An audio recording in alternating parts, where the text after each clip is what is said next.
Sup, you beautiful bastards! Welcome back to the Philip DeFranco Show. Buckle up, make sure you subscribe because I'm splitting $10,000 across 10 lucky subscribe beautiful bastards this month, and let's just jump into it. True crime is a genre that people seemingly cannot get enough of. Between documentaries, miniseries, podcasts, scripted retellings of stories, there's so much crime content out there right now, with it especially blowing up during COVID lockdowns. And while audiences, and I'll even include myself here, eat these stories up, on the other end of them are families that lived these gruesome realities, and seeing that play out for the world is not always easy. And for some, the idea of reliving their most traumatic days is too much to bear. Others can't stomach the idea of their stories being told inaccurately in favor of dramatic flair, or that oftentimes it's usually the murderer who gets the spotlight, not the victims. And then for many, it's all of the above, which is actually why we spoke to Mariah Day, whose family's story was told in a miniseries called The Thing About Pam on NBC, produced by and starring Renee Zellweger. Mariah's mother, Betsy Faria, was suffering from cancer when she was found stabbed dozens of times in December of 2011. Betsy's husband, Russ, was originally charged over the murder and later convicted, with the leading witness in the case being Betsy's friend, Pam Hupp. All the while, though, following Betsy's death, Pam was actually the beneficiary of Betsy's $150,000 life insurance policy. And so Russ's conviction was later overturned in 2015, and Hupp was charged over Betsy's death in 2021 and is still awaiting trial. But also, notably, she's actually already serving a life sentence over the murder of Louis Gumpenberger, which, interestingly, is the punishment that she got after entering an Alford plea, which allowed her to avoid the potential death penalty without admitting guilt to the crime. And so the story is laid out in The Thing About Pam, which aired over the spring and is now streaming. Zellweger plays Hupp, hamming the role up via prosthetics and aggressive quirks. The story overall has been described as taking something of a comedic twist on the case and the alleged misconduct that led to Hupp being initially ignored as a suspect.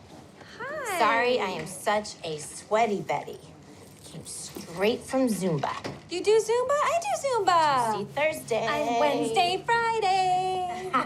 And Betsy's daughter Mariah has only been able to watch a handful of episodes after feeling shocked by the tone and tactics used to tell the story of the worst days of her life. We lived this, and it's just so weird to see them play our real lives in such a tragedy, in such a satire way. Like, it's not funny to us. And according to Mariah, when she was first approached by NBC about the show, she was under the impression that the network was making a documentary, not a scripted series about her mother's death. And so she said she agreed to sit down for an interview to discuss her story, but only learned it would be a fictionalized version of the incident once she saw the trailer. And so in the lead up to the series, Mariah began posting several TikToks about the show and how she found it insensitive. Some of those posts also going viral, with many responding by supporting Mariah and her message about why it's so important for true crime storytelling to be ethical, with some having the same issues with The Thing About Pam as she did. I've had so many people reach out and say it was completely disrespectful. I had to turn it off as soon as I saw the tone of the show without even knowing me or my family. With some critics also agreeing, The Independent calling the series a lesson in how to not make a true crime series, writing that little felt true about the crime presented, and adding that when it comes to the tacky exploitive depths of true crime, let's hope we finally hit the bottom of the barrel. Now with all of this, we saw NBC previously defending the series in a statement to BuzzFeed News saying, "The Thing About Pam is a fictionalized television series based on true events that are heavily documented and in public domain. Since the inception of the project, it has been a top priority of the creative team to honor the spirit of the story while also treating the real people impacted, many of whom shared their experiences as part of this process with sensitivity and respect." But Mariah hardly feels that this story was told sensitively. They really focused on the killer. They kind of glorify her in a way by showing her like this quirky lady who had everyone manipulated, when it wasn't completely like that, being so close to it. I mean, they show her consoling me, which never happened. I've never had a conversation with Pam Huff. So it's really weird to see my mom's killer on TV consoling us when that never really happened. And she's not alone in finding it difficult to watch her family's true crime story play out in a sensationalized way. For example, when Jordan Preston learned that Hulu is making a documentary about the man who killed her sister Brooke, she made a Change.org petition to stop the release of it in writing, "We clearly will never be given the opportunity to grieve in peace, from her brutal murder to the drawn-out trial to the appeals still taking place, and now to this. That much is apparent." Also, you have people like Mindy Pendleton, whose stepson Robert was murdered at the age of 25, telling Time magazine that it was her greatest fear when Netflix said that the incident would be featured in a true crime docuseries, and saying that she actually begged Netflix to not do it. And Mariah knows that as if living through these tragedies wasn't hard enough, having them re-emerge as forms of entertainment only re-traumatizes those involved. I definitely struggle with mental health, but I get strength from my mom. And if I was any weaker, then that could have, it's been really hard. I had PTSD from the trials and everything. And anyone any normal person would not be able to make it through this. It's a very difficult process, and they just kind of entertain it. However, with all this, Mariah does think that things are changing when it comes to how true crime is both perceived and told. After attending a true crime podcast festival, she said that she was met with support from those attending, with many saying that they want to see a shift to focus on the victims, not the killers. And Mariah thinks that this will make a world of difference in the genre. That's the main reason why I continue to speak out, is because I've had so many people tell me that just hearing what I went through and just me being vocal about it all has really changed their perspective on the way they either view true crime, or if they're creators of true crime, they actually think more of the victims' families. And I just want people to be able to put themselves in our shoes. And adding that to tell ethical true crime, the victim's life and story needs to be a bigger part of the picture. I mean, it's okay to be fascinated with like the psychology behind it all, but people just get so into like the killer's story, and we just hear the killer's name everywhere, where everyone forgets about the victims. The victims had a story too. You know, this story for us, this may live in your mind for minutes, hours, days, even months maybe. But for Mariah, her story still isn't even over because Pam still hasn't gone to trial, meaning that the wounds are still open and fresh. And she may even have to relocate during the trial because it's gotten so much attention. And then with the NFL season starting up, concerts in full swing, and the MLB playoffs right around the corner, there is an event for everyone, and you're not going to want to miss out. Which is why I want to take a second to thank the fantastic sponsor of today's show, SeatGeek. Whether it's concerts, football, baseball, theater, or more, SeatGeek puts tickets from all over the web in one place to make buying simple. Use it all the time. I'm looking for something to do. Boom. Comedy show when I was in New York. I went to a Rangers game. Out here, I went to the Super Bowl. SeatGeek is my go-to. And SeatGeek wants to make sure that you're getting a good deal. So when you're on the app, look for the green dots. Green means good deal, red means bad. And I've got the hookup for you, because if you use code Phil, you get $20 off tickets at SeatGeek. That's $20 off your first purchase with promo code Phil. So make sure you click the link in the description to download the app. Then a very exciting and quick announcement. Next Monday, I am launching the biggest drop we've done in a very long time over at beautifulbastard.com. It features all of this goodness and stretch it out. Feel free to pause and eye what you want to snag, because there are going to be a few things that are just very limited. So yeah, get ready to snag what you want while you can. Disaster has been averted.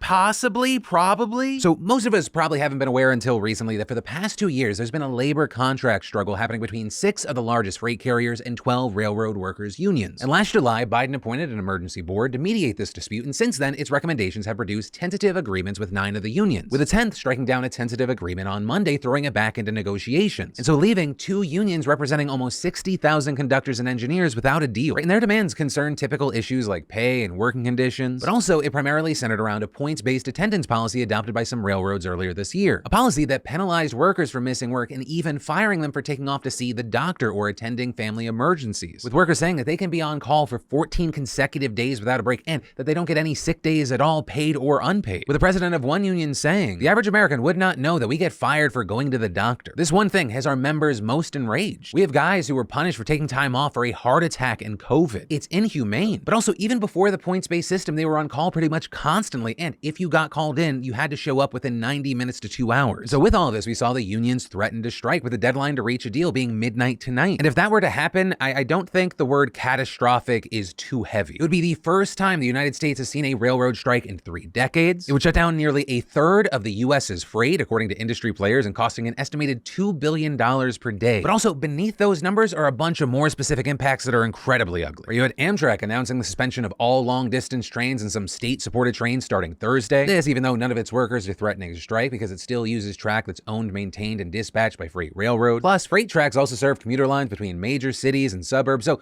passenger trains could be shut down, leaving many people with no quick route to work. And it's not just like a little bit. About half of commuter rail systems run on tracks or right-of-ways, at least partially owned by freight. But then more directly hitting the economy where it hurts, you have freight railways being critical for retailers that transport inventory from ports to warehouses and distribution centers. And so this stoppage, I mean, you're talking about supply chains getting completely shut down, which, as many of you know, is one of the big factors when you're talking about inflation. It could also affect the availability of supplies like food and health equipment. And frighteningly, in more places than just Jackson, Mississippi, the strike could disrupt the delivery of coal to utility plants and chlorine to water treatment facilities, just fucking up people's way of life, which is why we've seen senior White House aides talking to top officials in the shipping, freight, and logistics industries to figure out how highways, ports, and waterways can be used to offset any damage, as well as holding daily meetings with the Agriculture Department, Transportation Department, Energy Department, and other federal agencies to brace for impact, with Labor Secretary Marty Secretary Walsh holding emergency meetings between unions and management starting yesterday morning and then continuing for 20 straight hours all through last night, trying to rock through it like me trying to learn calculus in a night for the final in college. Except for the people involved here,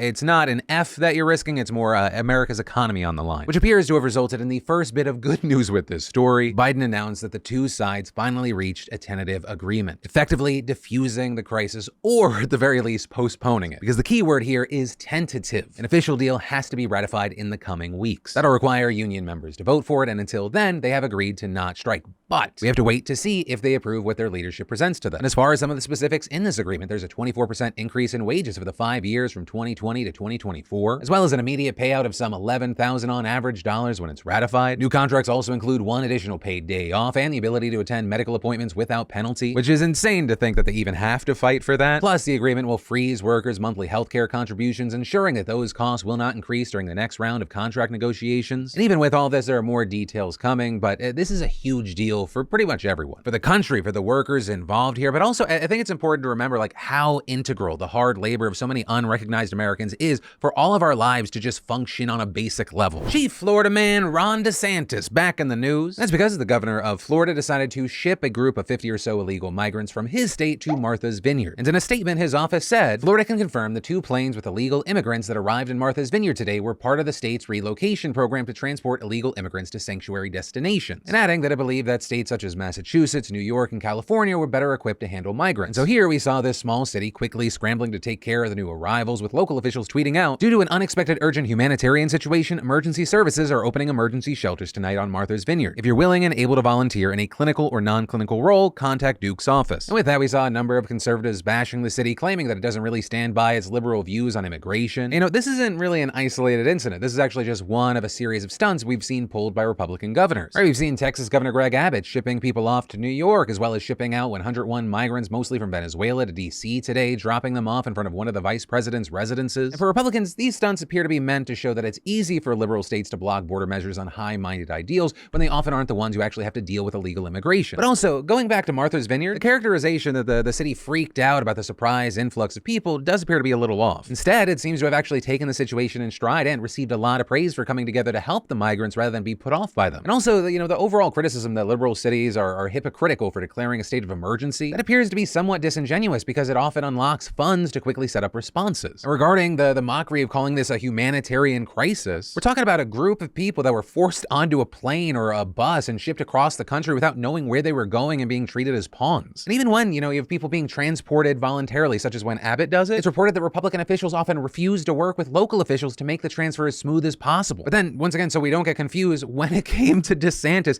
he reportedly didn't work with DHS or INS. And then somehow you're going to tout it as a win when those migrants are actually met with compassion and help. But hey, for now, that is where we are. We're going to have to see how this situation and these stunts continue to develop. But that is the end of this story and today's show. As always, thank you for watching and being subscribed to my daily dives in the news. I've got some more news that you should know about right here. But as always, my name's Philip DeFranco. You've just been filled in. I love yo faces, and I'll see you tomorrow.